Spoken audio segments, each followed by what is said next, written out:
ხო ესეთი თემა აღმოჩნდა რა. ანუ ეს ნახრეთი არის აქ რომელიც გამოვჩხრი კესო გამოვწმინდე. აი ღრმა არის და აქ იყო შეტანილი ქაფი. შესაბამისად ეს ვერ დაიჭერდა დანარჩენი და ის დასილიკონდება, მაგრამ აქ მე ვფიქრობ ახლა უნდა ამოივსოს წებოცემენტით ჯერ და მერე სილიკონით. ამას მე მთლიანად სილიკონით ვერ ამოვავსო. რომ წამოვავსო დაიჭერს რა. Ки даушев მთლიანად силикон. Цадо. Тут такая ситуация, вот сейчас раскрылась этот паз.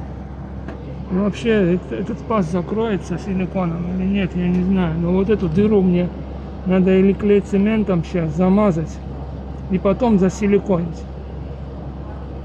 Или полностью это закрыть силиконом.